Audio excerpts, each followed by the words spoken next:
কোটা সংস্কার আন্দোলনকে ঘিরে গত 19 জুলাই মেট্রো রেলের মিরপুর 10 ও কাজীপাড়ার স্টেশনে ভাঙচুর করা হয়।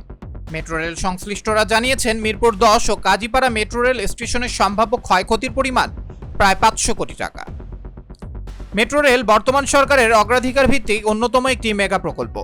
এই মেগা প্রকল্প মেট্রো রেলের বদৌলতে ঢাকাবাসী মানুষ অত্যন্ত কম সময়ে এক জায়গা থেকে অন্য জায়গায় যাতায়াত করতে পারত।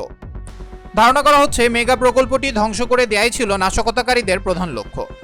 পুলিশের সাথে সংঘর্ষের জের ধরে নাশকতাকারীরা গত 19 জুলাই মিরপুর 10 নম্বর গোলচত্বর পুলিশ বক্স আগুনে জ্বালিয়ে দেয়।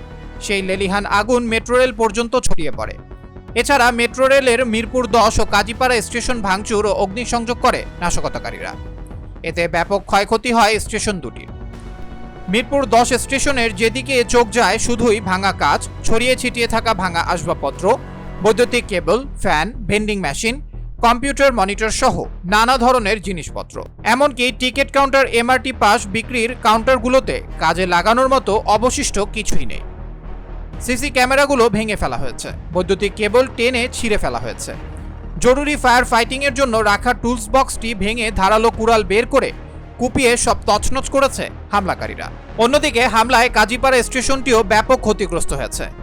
এই স্টেশনটিতে প্রায় 1,500 দুর্বৃত্ত হামলা চালিয়ে কনকোর্স হলে ধ্বংসযজ্ঞ ও লুটপাট চালায়। পরে নিরাপত্তার স্বার্থে ওই দিন বিকেল 5:30টার দিকে মেট্রো রেল চলাচল বন্ধ করে দেওয়া হয়।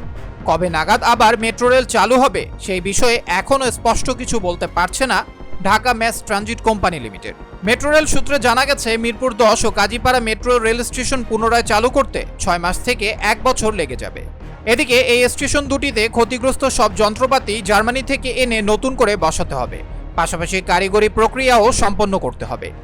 ধারণা করা হচ্ছে, নতুন করে যন্ত্রপাতি জার্মানি থেকে ক্রয় ও কারিগরি প্রক্রিয়া সম্পন্ন করে পুনরায় মেট্রো রেল চালু করতে ব্যয় হবে প্রায় 250 কোটি টাকা।